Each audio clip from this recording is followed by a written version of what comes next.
আমি চ্যানেল নবরূপে এসেছি। আমি ডক্টর সোমনাথ ঘোষ। আর আমি আপনাদের সঙ্গে পরিচয় করাবো জ্যোতিষরাজ অমৃত আনন্দের সঙ্গে। তো দাদা কেমন আছেন? নমস্কার। নমস্কার। ভালো আছি। সমস্ত সুধী দর্শককে নমস্কার জানাচ্ছি।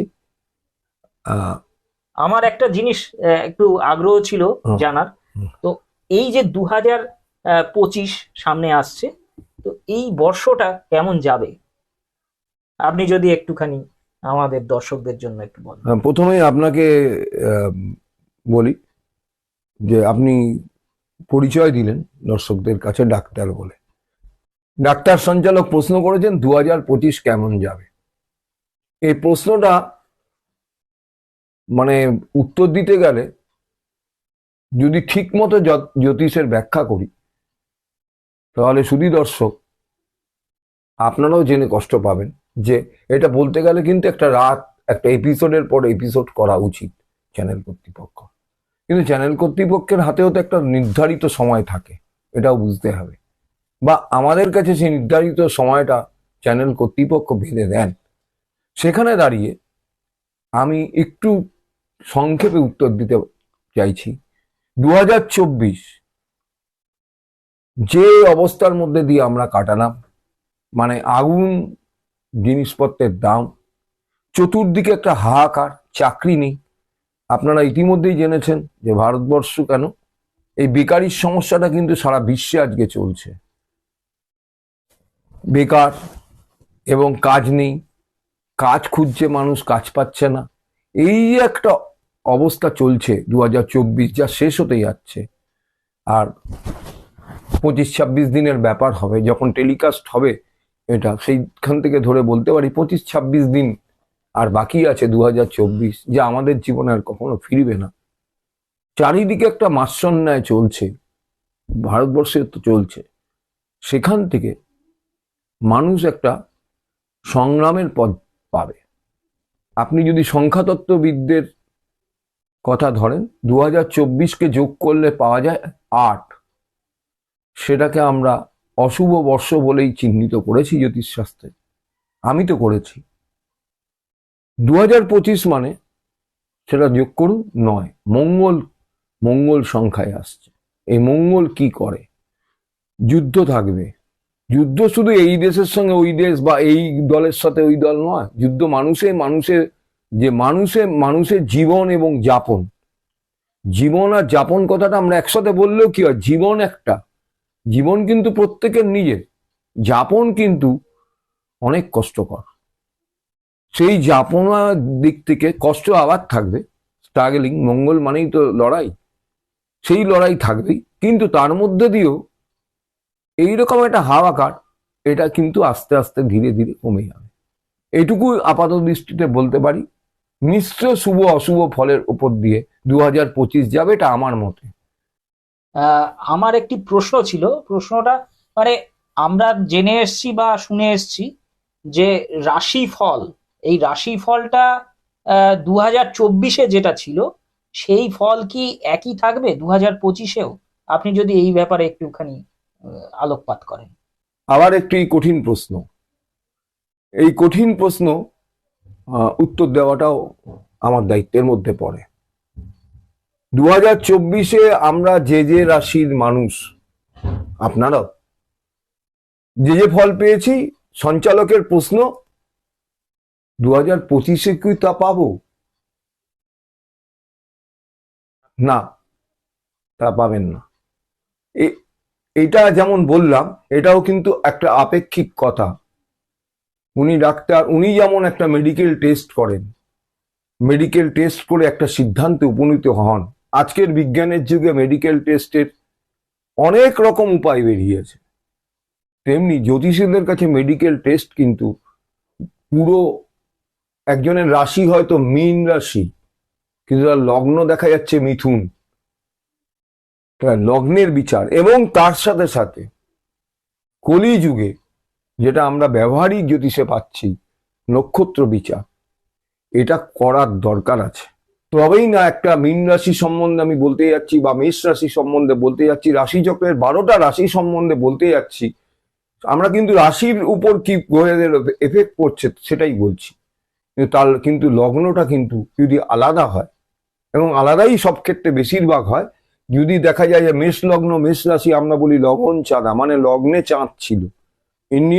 আমার এই চ্যানেলে প্রচুর ভিডিও করা আছে, সেখানে বলেছি যে ইন্ডিয়ান ট্র্যাডিশনাল অ্যাস্ট্রোলজি চন্দ্রের উপর ডিপেন্ড করে রাশি হয়। পাশ্চাত্য মতে কিন্তু রবির উপর ডিপেন্ড করে, রবি যে রাশিতে আছে সেটাকে তারা রাশি ধরে।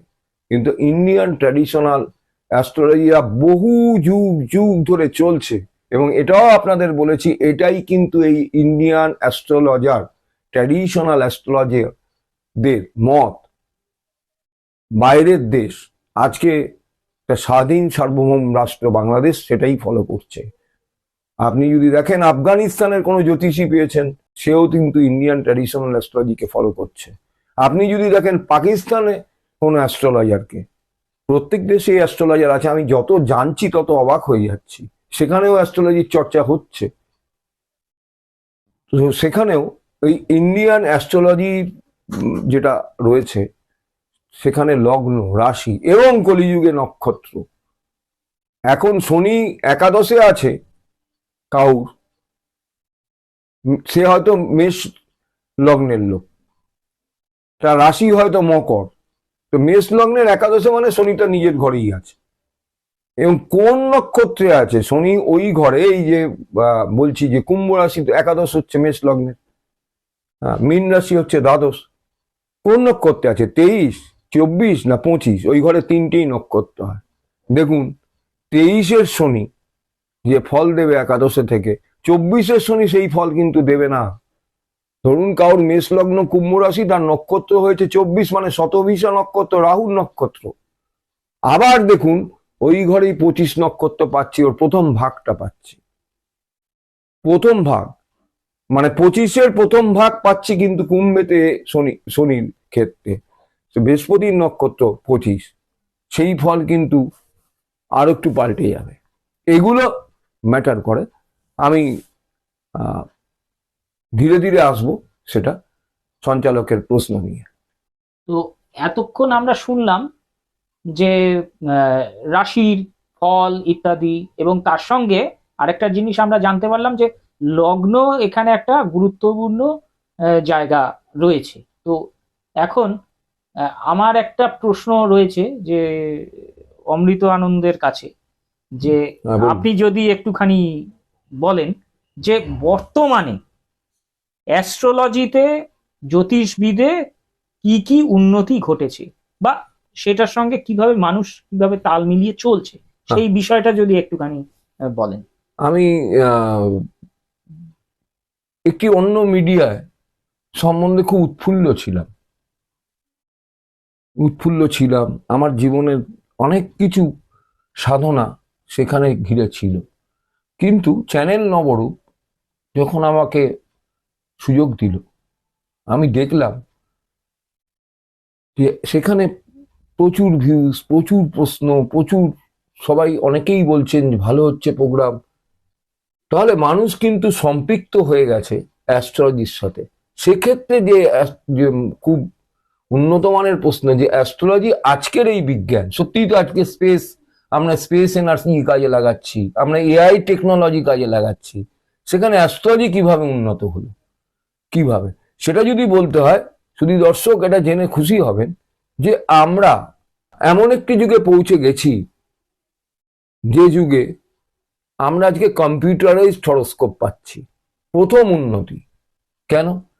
আগেকার দিনে জ্যোতির্বিদরা, তারা কি করতেন, দণ্ড পল পঞ্জিকা নিয়ে বসে যেতেন, একটা কুষ্টি বা একটা মানুষের জন্ম পত্রিকা যেটাকে আমরা বলি, সেটা বার করতে হয়তো তার 7টা দিন লেগে যেত, ক্যালকুলেশন করতে। সেখানে যেহেতু হাতে ক্যালকুলেশন, আপনারা তো সবাই অঙ্ক করেন, হাতে অঙ্ক করেন, পরীক্ষা দেন, পরীক্ষা দিয়েছেন, সেখানেও কিছু প্রশ্নের ভুল দিয়েছেন বলে তো কেউ নম্বর 90 পেয়েছে, কেউ নম্বর 70 পেয়েছে।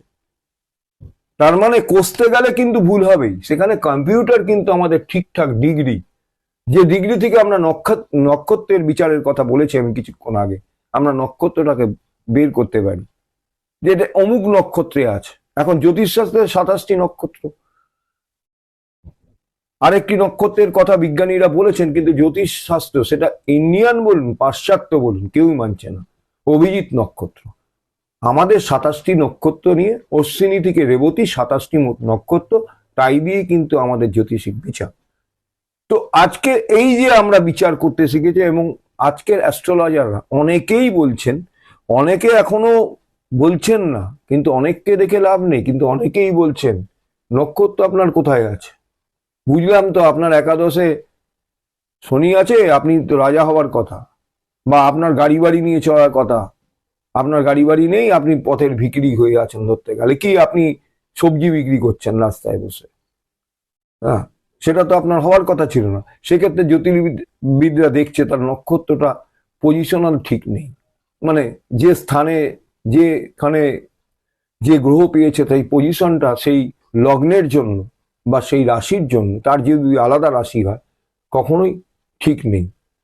সেখান থেকে আজকে বিজ্ঞান ভিত্তিক অনেক কিছু প্রতিকার হয়েছে। আমরা অনেকেই বলি এই বাতর বেচছে, কবচ বেচছে, মানুষ প্রশ্ন করে, কিন্তু জ্যোতিষী বিচারে আমরা যেটা পেয়েছি, তন্ত্র, রত্ন এবং যন্ত্র, তন্ত্র, মন্ত্র এবং এই যে যন্ত্রের কথা বললাম, এখানে মন্ত্রপুত, সেই মন্ত্র কি? মন্ত্র। যন্ত্র কি? তন্ত্র। আরেকটা কথা আছে, তনুটা যেটার সঙ্গে জড়িত, যন্ত্র। তেমনি যন্ত্র। যান কথাকে আপনি দুভাবে ব্যবহার করতে পারেন, একটা গতিশীল যানের মধ্যে দিয়ে আমরা যাচ্ছি, অথবা আপনার নিজের যান। তো সবকিছুই কিন্তু বিজ্ঞান রিলেটেড হয়ে যাচ্ছে। এবং সেখানে আবার রত্ন কি? আপনি কসমিক রে, রামধনু 7টা রঙের মধ্যেই কিন্তু আমার দীর্ঘ জ্যোতিষ অভিজ্ঞতায় দেখেছি, রামধনু 7টা রোগের মধ্যে দিয়েই কিন্তু মানুষের সুস্থভাবে বেঁচে থাকা। সেই আজকে মেষ রাশির জন্য হয়তো জ্যোতির্বিদ ঠিক করলেন যে ওনার সিংহ লগ্ন মেষ রাশি, ঠিক করলেন, ক্যালকুলেশন করে দেখা গেল, কম্পিউটার বললো ওনার সিংহ লগ্ন মেষ রাশি। দেখা গেল মেষ রাশিতে চন্দ্র 1 নক্ষত্রে আছে বা 2 নক্ষত্রে আছে, সেইখান থেকে তারা প্রতিকারটাও সিলেকশন করতে পারছেন বিজ্ঞান ভিত্তিক ভাবে। এটা নয় আপনার মেষ রাশিতে চন্দ্র আছে, আপনি ঠিকই আছে সিংহ লগ্নের, ওটা হচ্ছে অষ্টম ঘর, আপনি চন্দ্রের একটা প্রতিকার করুন। আপনি দেখছেন না যে দ্বাদশ ঘর, না অষ্টম ঘর না, সরি নবম ঘর, আপনি কিন্তু ছেড়ে গেলেন না, চন্দ্র নবম ঘরে ভাগ্যস্থানে চন্দ্র বসে আছে, মঙ্গল ঘরে চন্দ্র বসে আছে, আপনি কিন্তু দেখলেন না মঙ্গল ঘরে চন্দ্র বসে আছে, নিশ্চয়ই মিত্র ঘরে বসে আছে, কিন্তু আপনি দেখলেন না কিন্তু সেই চন্দ্রকে শনি দৃষ্টি দিয়েছেন। আপনি শনি দৃষ্টি পেলে সেই চন্দ্র তার বলবত্তা হারানো। এই যে এই সমস্যাগুলো বিজ্ঞান ভিত্তিক ভাবে জ্যোতির্বিদরা আজকে কম্পিউটার ফেলেই বার করতে পারছে। তো আমি এইটুকু বুঝতে পারলাম যে আধুনিক সময়ে জ্যোতিষবিদদের একটি খুব জরুরি একটা বা গুরুত্বপূর্ণ বিষয় রয়েছে এবং সেটা খুব দরকারি। তো সেটা বুঝতে পারছি। তো আপনি কি বলতে চাইছেন যে মানব সমাজে জ্যোতির্বিদদের সত্যিই কি প্রয়োজন আছে কিনা, এটাই তো? এইটাই। হ্যাঁ, আজকের আধুনিক বিজ্ঞানে বা আধুনিক বিজ্ঞানের যুগে আরো যদি কথা বলতে হয়, হ্যাঁ নিশ্চয়ই আছে।